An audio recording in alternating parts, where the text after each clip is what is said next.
Coucou toi qui regarde cette vidéo, j'espère que tu vas bien et je te souhaite la bienvenue sur ma chaîne YouTube. Mais vraiment, j'ai rêvé de dire ça, je suis excitée, mais vous ne pouvez pas savoir à quel point.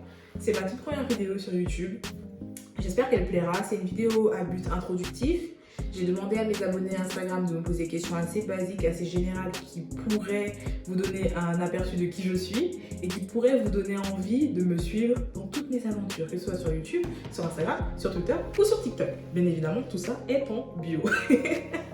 Donc j'espère que la vidéo vous plaira. Je vais utiliser mon ami le carnet dans lequel j'ai noté toutes les questions qui m'étaient posées sur Instagram. Je les ai regroupées en plusieurs familles, histoire de ne pas être répétitive et histoire d'essayer de répondre à tous les thèmes un peu basiques. Donc c'est parti, let's go.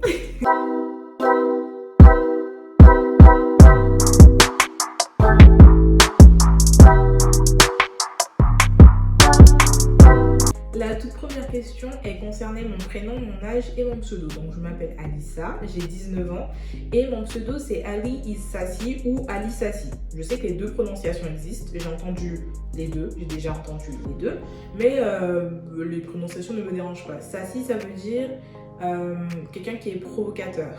Mais provocateur dans le bon sens, c'est pas dans un sens péjoratif. Vous voyez ce que je veux dire ou pas?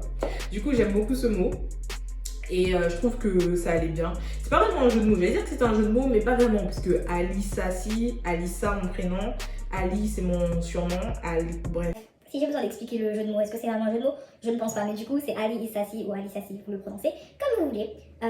J'ai une autre question concernant mes études, mon projet professionnel et le métier que je vise plus tard. Concernant mes études, je suis en première année de licence d'anglais. Donc licence LLCER et je suis à la Sorbonne. Je me suis réorientée au milieu de l'année, c'était ma toute première année. Et là, je suis dans ma nouvelle licence depuis 2 mois. Donc je suis toujours dans la période d'adaptation. Avant la fin de l'année, je pense que je vous ferai une vidéo spéciale sur mon parcours scolaire qui pourra aider autant les premières et les terminales que les jeunes qui ont mon âge et qui veulent se réorienter mais qui ont peur de la réorientation. Parce que je sais qu'il y a beaucoup d'a priori. Je les avais ces a priori, mais je pense qu'elle peut toujours être utile, ça peut toujours être une bonne chose de pouvoir se baser sur l'expérience de quelqu'un. Vous voyez ce que je veux dire? Donc voilà, je vous ferai une vidéo spéciale pour ça, mais en tout cas, ma licence, c'est bien ça, je suis en licence d'anglais à la Sorbonne. Au niveau de mon projet professionnel et du métier que je vise plus tard, comme je l'ai dit tout à l'heure, je suis en pleine réorientation. Du coup, mon projet professionnel, il est un peu flou. À la base, j'avais un projet assez fixé. Je voulais travailler dans le marketing, c'était ça. Maintenant, mon point de vue a changé, mes envies ont changé. Du coup, c'est toujours un peu flou. Je pense que quand je vous ferai la vidéo sur mon parcours professionnel et sur mes études, tout simplement, je pense que mes idées seront plus claires, donc je pourrai vraiment parler de ce que je veux faire et de ce que je vise. Mais pour l'instant, c'est assez flou, donc je préfère ne pas me prononcer maintenant pour que dans 2 semaines, je vous dise « Ah, mais en fait, ça a changé ». La troisième question, qui était... J'ai trouvé cette question assez drôle. Comment je fais pour gérer ma présence sur les réseaux sociaux et les cours, tout simplement? Parce que je sais que j'ai des potes qui sont en prépa, qui sont en médecine, qui sont pas disponibles sur les réseaux et je comprends totalement. Après, ça va. Déjà, on va pas se mentir, être en licence, je vais pas dire que la charge de travail est moindre, mais le temps de cours est moindre. On a beaucoup moins cours à l'université que des médecines ou que des gens en prépa. Donc du coup, j'ai beaucoup de temps chez moi. Surtout qu'avec les cours en ligne, je suis souvent chez moi, 1 semaine sur 2. Du coup, c'est très gérable. Et ensuite, j'ai un défaut, c'est que je mets en priorité les mauvaises choses. Du coup, si par exemple là, je suis en train de vous filmer une vidéo et j'ai un partiel à rendre ce soir, je vais d'abord filmer la vidéo et faire le partiel au dernier moment. Bien évidemment, maman, je sais que tu regardes une vidéo, ce n'est pas le cas. Là, j'ai profité d'un temps libre pour le faire. Je sais que c'est un de mes défauts et je procrastine beaucoup aussi. Du coup, je repousse mes devoirs un maximum. Au final, sur une semaine, je passe 5 jours à procrastiner et 2 jours à taffer comme une malade de 9h à 18h non-stop parce que j'ai procrastiné. Justement, en parlant de procrastination, je pense que je vous ferai une vidéo spéciale procrastination parce que je sais que je ne suis pas la seule à souffrir de ça et je sais que j'ai quelques techniques quand même pour essayer d'arrêter de procrastiner, pour me remettre dans le travail. Donc je pense que je vous ferai une courte vidéo de motivation, comme ça on se motive ensemble, surtout les étudiants qui sont dans la galère comme moi, parce que c'est vrai que c'est compliqué, les cours en ligne, le fait d'être chez soi, la tentation aussi, puisqu'on est chez nous, on a tout. J'ai la télé, j'ai l'ordi, j'ai Netflix, j'ai Disney+. Non, trop de tentations. J'ai eu une autre question concernant mes projets sur YouTube. Quel genre de vidéos je voulais faire sur YouTube et pourquoi je me suis lancée sur YouTube. Parce que pour ceux qui me suivent, parce qu'ils me suivaient sur Instagram, vous savez déjà que je faisais des vidéos sur Instagram à la base. Pas beaucoup, hein, parce que j'ai commencé récemment. J'ai commencé mes premières vidéos, elles datent d'octobre. Mais déjà, pourquoi faire des vidéos en général? C'est parce que j'aime bien tout le processus de faire une vidéo. Avoir l'idée, filmer la vidéo, monter la vidéo, la publier et avoir les retours. J'aime beaucoup tout ce processus. Mais vraiment, ça m'intéresse. J'aime bien être dedans. Et c'est... Je vais pas dire que c'est une passion, mais c'est un passe-temps que j'aime beaucoup. Je trouve ça super intéressant de pouvoir passer du temps dans quelque chose et d'avoir un projet final que je peux présenter. Vous voyez ce que je veux dire? Pourquoi les mettre sur YouTube et plus sur Instagram? Bien évidemment, je vais continuer à faire des vidéos sur Instagram puisque c'est de là que je viens tout simplement. Mais les vidéos YouTube, je peux les faire un peu plus longues du coup, parce que je sais que c'est beaucoup plus compliqué de se poser devant. Un ou une IGTV? Je me suis toujours posé la question. Je pense que c'est une IGTV. Ou un IGTV. Vous choisirez. Mais du coup, je sais que c'est beaucoup plus compliqué de se poser 15 minutes devant Instagram plutôt que 15 minutes devant une vidéo YouTube. YouTube, vous mettez ça à côté, vous écoutez, vous lâchez un like, un commentaire et c'est fini. C'est fini du coup, voilà. Et aussi, on va pas se mentir, c'est mes potes et ma petite soeur surtout.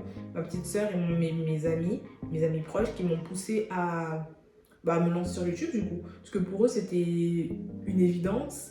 Mais je vais pas vous mentir, j'ai eu peur pendant quelques temps parce que la critique, j'aime bien, mais c'est quand même assez compliqué à gérer. Mais je pense que ça ira. Moi, je me suis dit, bon, écoutez, on n'a qu'une vie. Si je me lance pas maintenant, quand est-ce que je vais me lancer? Donc, let's go. Et quel genre de vidéo je vais faire sur YouTube? Franchement, on va faire de tout, hein. De tout. Bon, peut-être pas de tout, dans le sens où je vais pas vous jouer à des jeux vidéo, parce que voilà, je suis un peu très nulle. Je ne vais pas m'orienter que sur des vidéos de beauté, ou des vlogs, ou des vidéos comme ça. Ce seront des vidéos assez variées. J'essaie de faire de tout en fait. Dès que j'aurai envie de filmer quelque chose et de le poster, je posterai, tout simplement. J'ai une question qui était assez intéressante, c'était est-ce que je compte faire mes vidéos en français, en anglais, ou bien est-ce que je compte faire un peu des deux? Pour le moment, je pense qu'on va vraiment rester sur le français, ce sera beaucoup plus simple et voilà, hein, c'est ma langue maternelle, du coup c'est beaucoup plus simple.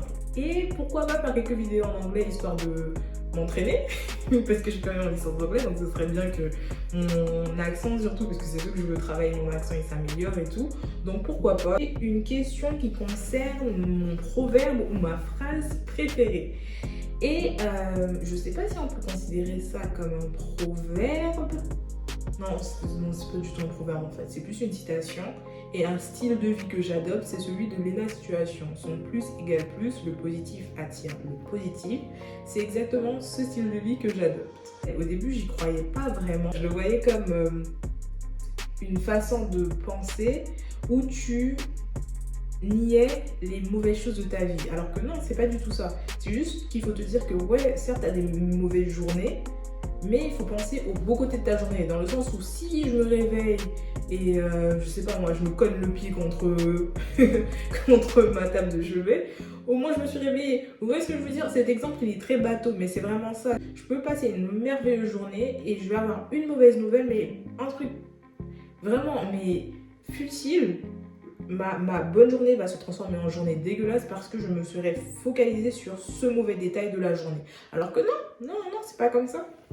Du coup, oui, le positif attire le positif. Je suis très, comment dire, optimiste, positive, donc c'est mon mode de vie en ce moment. Si vous voulez, je pourrais vous expliquer ça avec plus de détails, que ce soit en story Insta ou même en DM. N'hésitez pas à me DM, on peut discuter de ça, de votre point de vue aussi. Et voilà. J'ai une autre question qui s'orientait plus vers mes inspirations et sur mes modèles dans la vie de tous les jours. La réponse elle va être bateau, mais c'est vrai que ma maman elle m'inspire beaucoup dans le sens où c'est une dame qui nous a élevés seuls, mon grand frère, ma petite sœur et moi. En Guyane, on a l'expression, c'est une femme jock. Mais vraiment, c'est une femme forte, elle est là. Donc c'est un de mes modèles. Ensuite, est-ce que j'en ai d'autres? Non, je pense que je mélange un peu tout ce que je vois. Dès que je vois une personne que j'apprécie beaucoup, soit sur les réseaux sociaux ou dans la vraie vie, je me dis, ah, j'ai bien aimé comment elle était, ce trait de sa personnalité. Donc pourquoi pas l'adopter? Pas dans le sens où je copie tout ce que je vois, non, je m'en inspire. Au niveau de YouTube et des vidéos, est-ce que je m'inspire d'une youtubeuse ou d'un youtubeur en particulier? Pas vraiment. Pas vraiment. Je pense que dans tous les cas, si je prends une idée de vidéo, je vous dirai de qui vient cette idée de vidéo. Le panorama de ce que je regarde sur YouTube, il est tellement large que ce serait compliqué d'avoir une seule inspiration. Donc voilà, on verra comment ça évoluera et vous me direz à qui je vous fais penser. Ah mais oui, vous pouvez le dire en commentaire à quelle youtubeuse je vous fais penser, à quelle influenceuse je vous fais penser, à quelle personne en général à qui je vous fais penser. J'ai une question qui s'orientait plus sur mes favoris, musique, films, séries du moment, tout ça. Je pense que je vous ferai peut-être des vidéos une fois par trimestre où je vous parlerai de mes petites pépites. Mais vraiment, parce que je sais que je regarde beaucoup, mais beaucoup de séries et de films. Donc je pense que je vous ferai un truc comme ça, plus basé sur les favoris en général, que ce soit de produits beauté, musique, même nourriture si vous voulez. On organisera une vidéo basée sur ça. Ouais, je pense que ce sera peut-être une fois par trimestre. Comme ça, j'ai bien le temps de faire mes petites préparations, avoir des favoris par-ci par-là. J'ai eu une question qui était assez intéressante, c'est est-ce que la Guyane me manque? Parce que oui, pour ceux qui ne le savent pas, je suis guyanaise et je suis à Paris pour mes études depuis septembre. Je suis arrivée en août, du coup, et mes études ont commencé en septembre. Et donc du coup là, ça fait 8 mois je crois, 8 mois à peu près que j'ai quitté la Guyane. Je vis seule, j'ai mon grand frère ici, j'ai de la famille ici, mais ma mère et ma petite soeur sont restées en Guyane. Donc est-ce que la Guyane me manque? Ma mère et ma petite soeur me manquent énormément. Après, est-ce que la Guyane me manque en soi? Oui. Oui, parce que le cadre il n'est pas pareil. Le cadre il n'est pas pareil, l'univers il n'est pas pareil. C'est la Guyane, c'est incomparable. Et je sais que ma maman et mes potes me disaient souvent que la Guyane allait commencer à me manquer quand je n'y serais plus. Et du coup, c'est exactement ça. Parce que quand j'étais en Guyane, j'avais hâte de partir en études, de vivre seule, de vivre ma vie de parisienne. Mais c'est vrai que la Guyane, ça reste la Guyane. C'est où j'ai grandi, tout simplement. Donc, du coup, c'est irremplaçable, mais vraiment. Donc, oui, la Guyane me manque. Et je rebondis par rapport à ça sur une autre question qu'on m'a posée. C'est quels sont mes prochains voyages? Donc, du coup, oui, je compte revenir en Guyane. Normalement, cet été. Mais bon, avec la fameuse maladie qui nous a confinés il y a 1 an exactement, parce que aujourd'hui je tourne, on est le 12 mars. Du coup, le 12 mars de l'année dernière, on se rappelle tous de quelle annonce avait été faite. Mais du coup, on verra comment ça se passe, comment ça évolue, comment évoluent les cours aussi du coup, parce que vu que je suis en plein rattrapage et tout, comment ça se passe. Et est-ce que j'ai d'autres voyages en tête? J'en ai plein. Je veux voyager, je veux voir du monde dans le sens où je veux rencontrer de nouvelles personnes, mais je veux aussi voir de nouveaux endroits parce que j'aime trop mélanger les cultures, les trucs comme ça. Mais bon, c'est compliqué de se projeter et je suis quelqu'un qui adore se projeter et avec la maladie c'est super compliqué. Donc on verra. Dans tous les cas, si je pars, ne vous inquiétez pas que je vloggerai ceci. C'est sûr.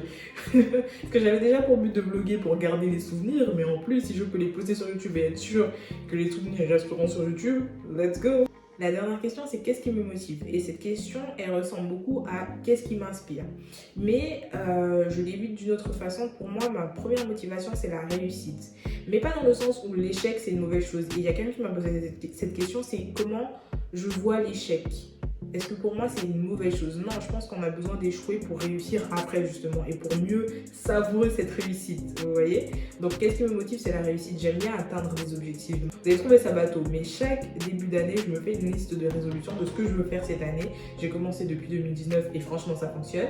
Donc cette année en janvier, là je me suis posée, j'ai fait une liste de quels objectifs je veux atteindre cette année. Et à la fin de l'année, je ferai un petit bilan de tout ce que j'ai fait. Mais pas forcément des trucs compliqués. Par exemple, je sais que je me suis dit, c'était un de mes objectifs, c'était enfin d'ouvrir ma chaîne YouTube. Parce que tout le monde me le dit depuis 2019. Et moi, qu'est-ce qui me retenait? La peur. Oui, la réussite dans le sens où c'est une petite réussite quand même que je me sois motivée pour ouvrir ma chaîne YouTube. Et j'aime bien, comme je vous l'ai dit tout à l'heure, avoir un projet final à présenter. Du coup, voilà les amis. C'était la dernière question. J'ai essayé d'être assez claire dans ce que je disais, j'ai essayé de bien m'exprimer. J'espère que le son il était bon, j'espère que la qualité vidéo elle était bonne. J'attends tous vos retours, que ce soit en commentaire ou en DM, Insta, Twitter, TikTok même, n'hésitez pas. Si vous avez des idées aussi de vidéos que vous voulez voir, n'hésitez pas aussi à me les transmettre. J'en ai donné quelques-unes pendant que je filmais la vidéo. Mais si vous en avez d'autres, quelque chose qui vous a inspiré dans ce que j'ai dit et que vous voulez voir sur la chaîne, n'hésitez pas. Abonnez-vous, activez la cloche. Je vous jure que je rêvais de dire ça. Mais plus sérieusement, activez la cloche pour savoir quand est-ce que je posterai de nouvelles vidéos. Même si je pense que je vous bombarderai de notifications sur les réseaux sociaux. Suivez-moi surtout sur Instagram, c'est l'endroit où je suis le plus active. Mais vraiment, j'aime beaucoup interagir avec le monde sur Instagram. Et voilà, j'espère que la vidéo elle vous a plu. Mais je vous fais plein de bisous et on se voit très vite. Peace!